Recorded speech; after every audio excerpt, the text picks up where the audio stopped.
Hello everyone, welcome to this next lecture of our history option answer writing series. पिछले videos में we got a better response, तो we are continuing this series. अगर आप ये video देखते हैं, अगर आप पहली बार भी ये वीडियो देख रहे हैं, then you can consider liking to this video and subscribing to my channel. It would encourage us as well, right? So we can start at our first question. आज जो है हम मॉडर्न एडमिनिस्ट्रेशन पे कुछ questions कर रहे हैं. पहला question है, discuss the salient feature of modern administration. To what extent was it a centralized? ठीक है, मॉडर्न एडमिनिस्ट्रेशन के सेलियंट फीचर्स क्या थे, उसके साथ साथ में किस एक्सटेंट तक इट वाज सेंट्रलाइज्ड, एंड फिर सेंट्रलाइजेशन वाले में हमको कुछ आर्ग्यूमेंट्स देने हैं and then otherwise we have to give few arguments. ठीक है, तो सबसे पहले डिफाइन करेंगे. The modern empire from 322 to 185 BCE developed a strong monarchical and a bureaucratic administration, integrating a vast and diverse territory through a provinces, officials, taxation and military power. तो एक simple सी definition है. सबसे पहले Mauryan empire, उसका timeline लिख देंगे. क्या develop किया उन्होंने? उन्होंने एक स्ट्रॉन्ग मोनार्किकल और अ ब्यूरोक्रेटिक एडमिनिस्ट्रेशन डेवलप किया. किस? Integrating a vast and diverse territory. ये भी एक फीचर है कि बहुत बड़ी और डाइवर्स टेरिटरी देखने को मिलती थी. क्या क्या इंस्ट्रूमेंट यूज किए? Provinces, officials, taxation and military power. ठीक है, ऐसे हम डेफिनेशन लिख देंगे शॉर्ट एंड क्रिस्प. उसके बाद में अब सेलिएंट फीचर्स के बारे में बात करें, हायरार्की से चलेंगे तो it would be easier to learn करने की जरूरत ही नहीं पड़ेगी, अपने आप you can generate the points. तो सबसे पहले एक सेंट्रलाइज मोनार्की में we see a king.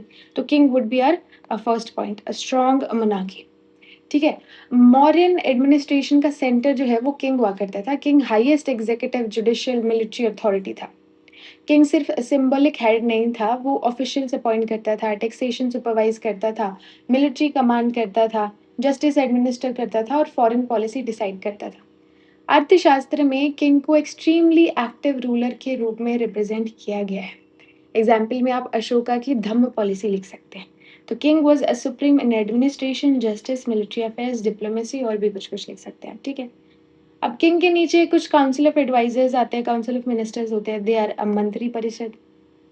King के पास कंप्लीट एडमिनिस्ट्रेशन मैनेज करने के लिए मिनिस्टर्स और एडवाइजर्स की काउंसिल होती थी.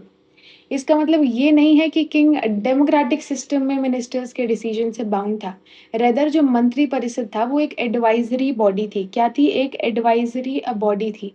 पॉलिसी डिस्कशंस करते थे, एडमिनिस्ट्रेटिव डिसीजंस करते थे, इंपॉर्टेंट स्टेट मैटर्स को डिसाइड करते थे, है ना. किंग को एडवाइस देते थे उसमें, लेकिन जो फाइनल अथॉरिटी है वो किंग के पास ही रहती थी. ठीक है, ये हमको यहाँ देखने को मिलता है मंत्री परिषद. अब उसके नीचे ब्यूरोक्रेसी आती है.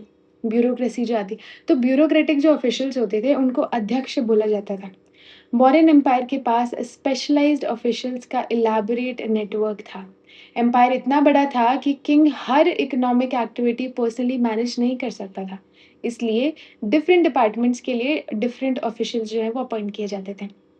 अध्यक्ष डिफरेंट सेक्टर सुपरवाइज करते थे, जैसे agriculture, trade, mines, forest, weights and measures, industries etcetera. जैसे मुझे याद है, आप एग्जाम्पल में वो भी लिख सकते हैं, नव अध्यक्ष, जो कि पोर्ट के अध्यक्ष होते थे, और भी बहुत सारे हैं. एग्रीकल्चर अध्यक्ष के लिए अलग नाम है, ट्रेड अध्यक्ष के लिए अलग नाम है ना. तो ये अलग अलग नाम देखने को मिलते हैं, तो ये आप लिख सकते हैं. हमने ब्यूरोक्रेसी पढ़ ली है, अब हम जो है प्रोविंशियल एडमिनिस्ट्रेशन की तरफ आएंगे. प्रोविंशियल एडमिनिस्ट्रेशन की तरफ आएंगे तो क्या समझेंगे कि इतने बड़े एम्पायर को डायरेक्टली पाटलिपुत्र से मैनेज करना डिफिकल्ट था, इसलिए इंपॉर्टेंट रीजन्स को प्रोविंसेस में ऑर्गेनाइज किया गया. इंपॉर्टेंट सेंटर्स थे तक्षशिला, उज्जैन, तोसाली, उसके साथ में सुवर्णगिरी. ये 4 प्रोविंसेस थी. उसमें तक्षशिला जो है नॉर्थ वेस्ट प्रोविंस जो इनकी थी, उसकी कैपिटल देखने को मिलती है. उज्जैन सेंटर में देखने को मिलती है. तोसाली ना ये उड़ीसा वाले एरिया में देखने को मिलती है. देन डेक्कन में सुवर्णगिरी. इंपॉर्टेंट प्रोविंसेस में ऑफन रॉयल प्रिंसेस यानी कुमाराज गवर्नर के रूप में अपॉइंट होते थे. ठीक है, इनका मेजर पर्पस था कि जो है सेंटर से डायरेक्ट कंट्रोल नहीं हो पा रहा है, तो प्रोविंसेस से हम डायरेक्ट कंट्रोल अच्छा एक प्रॉपर एडमिनिस्ट्रेशन एस्टैब्लिश कर सकते हैं. ठीक है, फिर नेक्स्ट है डिस्ट्रिक्ट ऑफिशियल्स भी देखने को मिलते हैं हमको. प्रोविंस के नीचे स्मॉलर एडमिनिस्ट्रेटिव यूनिट्स थे जहाँ डिफरेंट ऑफिशियल्स काम करते थे. फॉर एग्जाम्पल वी हैव राजकाज, प्रदेशिका, युक्तास देखने को मिलता है. राजका, प्रदेशिका, युक्तास. ठीक है, प्रदेशिका जो थे वो इंस्पेक्शन और रेवेन्यू एडमिनिस्ट्रेशन से एसोसिएटेड थे. ठीक है, डिस्ट्रिक्ट हेड हुआ करते थे। युक्तास जो थे वो सबऑर्डिनेट एग्ज़ीक्यूटिव एडमिनिस्ट्रेटिव ऑफिशियल्स हुआ करते थे। राजुकास को अशोकन इंस्क्रिप्शन में इम्पोर्टेंट एडमिनिस्ट्रेटिव और जुडिशियल रिस्पॉन्सिबिलिटीज़ के साथ में मेंशन किया गया है, ठीक है? तो यहाँ पे हमको ये देखने को मिलता है। फिर रेवेन्यू सिस्टम की बात करें तो अब मौर्यन स्टेट को ह्यूज आर्मी, ब्यूरोक्रेसी और पब्लिक वर्क मेंटेन करने के लिए स्ट्रॉन्ग रेवेन्यू बेस चाहिए था। मेजर सोर्स था एग्रीकल्चरल रेवेन्यू। ऑल्दो बाकी भी होते थे जैसे trade duties, taxes, fines, forest resources ये सब का होता था। लेकिन मेजर जो सोर्स रेवेन्यू का था दैट वाज़ एग्रीकल्चर। जनरली 1/6 हुआ करता था, इसको भाग बोलते थे, ठीक है? तो ये revenue system it was robust revenue system, ठीक है? उसके बाद में मिलिट्री ऑर्गनाइज़ेशन की अगर बात करें, तो मिलिट्री बहुत एक लार्ज स्टैंडिंग आर्मी हुआ करती थी नॉरेंज के पास में। इवन मैगज़ीन्स तो बहुत लंबा बढ़-चढ़ के फिगर बताते हैं, उतना एग्ज़ैजरेटेड वो कहते हैं कि 6 लाख जो है इन्फेंट्री यानी कि पैदल सेना हुआ करती थी। ज़्यादा हो सकता है लेकिन अगर आधा भी उसका हो तो भी एक बड़ी आर्मी थी ना, एग्ज़ैजरेट भी उसी चीज़ को किया जाता है जो ऑलरेडी बहुत ज़्यादा अच्छी हो, है ना?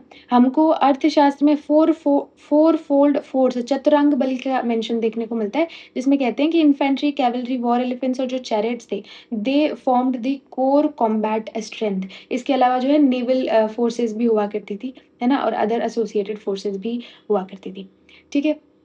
उसके बाद में आगे आएँगे तो एस्पियोनाज सिस्टम के बारे में बात करते हैं, spy network, intelligence gathering network. तो मॉडर्न पॉलिटिकल सिस्टम में इंटेलिजेंस का इम्पोर्टेंट रोल था। अर्थशास्त्र में स्पाई को एक्सटेंसिवली डिस्कस किया है, एस्पियोनाज सिस्टम को एक्सटेंसिवली डिस्कस किया है।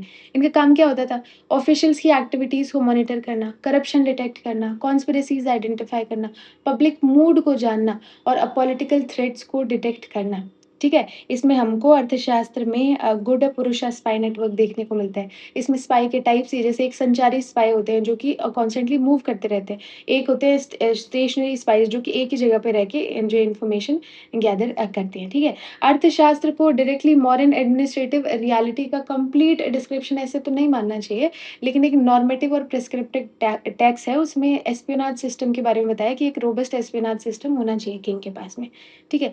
अर्बन एडमिनिस्ट्रेशन की बात करें, तो सिटीज़ के पास स्पेशलाइज़्ड कमिटी होती थी सिविक फंक्शन करने के लिए। For example industries, foreigners, registration of births and deaths, trade, manufactured goods, collection of taxes. Megasthenes के अकाउंट में पाटलिपुत्र के एडमिनिस्ट्रेशन के लिए 6 कमिटी, ईच विद 5 मेंबर्स का डिस्क्रिप्शन देखने को मिलता है, ठीक है? फिर वेलफेयर ओरिएंटेशन की बात करें, तो अशोका ने जो है एक एथिकल गवर्नेंस फ्रेमवर्क जो है वो दिया था, है ना? थ्रू हिज़ धम्मा पॉलिसी। अशोका के टाइम ब्यूरोक्रेसी का कैरेक्टर पार्शली जो है वेलफेयर ओरिएंटेड और एथिकल भी हुआ। अशोका ने धम्मा को सिर्फ पर्सनल मोरालिटी नहीं बनाया बल्कि एडमिनिस्ट्रेशन के थ्रू प्रमोट किया। Measures like medical facilities, wells, roads, trees, rest houses, human treatment ये सब देखने को मिलता है। धम्मा महामात्रास उन्होंने अपॉइंट किए, ठीक है? धम्मा को प्रोपेगेट करने के लिए। अब देखेंगे एक्सटेंट ऑफ सेंट्रलाइज़ेशन क्या है? किंग सेंट्रिक अथॉरिटी था, ठीक है? सेंट्रलाइज़्ड अपॉइंटमेंट किया करता था, पॉलिसी वगैरह जुडिशियल मतलब एंड जो भी डिसीजन लेना है वो किंग लेता था, ठीक है?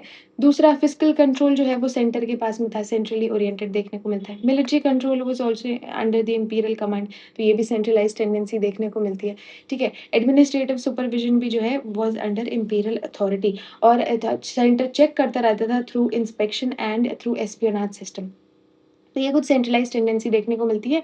क्या देखने को मिलता है? King centric authority, fiscal control, military control और एडमिनिस्ट्रेटिव सुपरविजन। क्या चीज़ें एब्सोल्यूट नहीं थी? क्या चीज़ें एब्सोल्यूट नहीं थी?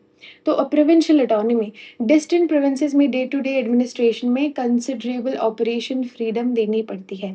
क्योंकि पाटलिपुत्र से तक्षशिला जैसे एरिया, सुवर्णगिरी जैसे एरिया और बाकी फ्रंटियर एरियाज़ को डेली माइक्रो मैनेज करना प्रैक्टिकली इम्पॉसिबल था। इसलिए सेंट्रल अथॉरिटी जो है वो डायरेक्ट डेली कंट्रोल नहीं कर सकती थी, तो प्रोविंशियल ऑटोनॉमी देनी पड़ती थी। लोकल इंस्टीट्यूशन हुआ करते थे। लोकल विलेज लेवल पर लोकल सोशल और इकोनॉमिक इंस्टीट्यूशन कंटिन्यू करते थे। मॉडर्न स्टेट हर लोकल मैटर में डायरेक्टली इंटरवीन कर नहीं सकता था, है ना? इसकी वजह से थोड़ा लोकल इंस्टीट्यूशन भी देखने को मिलते हैं हमको, है ना? ज्योग्राफिकल कंस्ट्रेंट्स देखने को मिलता है। अब इंडिया इतना डाइवर्स है और कम्युनिकेशन बहुत स्लो, कॉस्टली और ज्योग्राफिकली डिफिकल्ट हो सकता है ना? तो वो भी हमको एक रीज़न देखने को मिलता है। पोस्ट अशोकन डिक्लाइन, अशोका के बाद Mauryan empire relatively quickly fragmented हो गया। ये इम्पोर्टेंट इसलिए है कि अगर ब्यूरोक्रेसी कंप्लीटली ऑटोनॉमस और डीपली इंस्टीट्यूशनलाइज्ड होती, तो स्ट्रॉन्ग रूलर के वीक होने पर सिस्टम इतनी रैपिडली कोलैप्स नहीं होता। इसलिए हिस्टोरियंस आर्ग्यू करते हैं कि मॉडर्न सिस्टम में पर्सनल इंपीरियल जो अथॉरिटी है, इट वाज़ एक्सट्रीमली इम्पोर्टेंट। तो अब क्वेश्चन को फाइनली एनालाइज कैसे करेंगे, कंक्लूजन में क्या लिखेंगे? तो thus modern administration was centralized at the top but flexible at the grass root. Centralize था टॉप पे but flexible at grass root. Its strength lay in combining imperial authority, bureaucracy, local adaptation, creating an effective framework for governing a large subcontinental empire।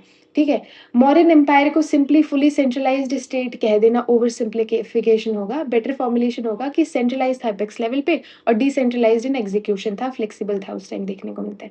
Centre के पास ultimate sovereignty थी over revenue, military and appointment, है ना, लेकिन local implementation में भी flexibility देखने को मिलती है ना। स्ट्रेंथ थी इंपीरियल अथॉरिटी, ब्यूरोक्रेसी और लोकल अडेप्टेशन, जिसकी वजह से एक इफेक्टिव फ्रेमवर्क क्रिएट हुआ for governing such a large subcontinental empire. ठीक है, तो this was our answer. I hope आपको ये लेक्चर पसंद आया होगा। If you like this video then please consider subscribing and liking, pressing the like button, and thank you for watching and keep learning.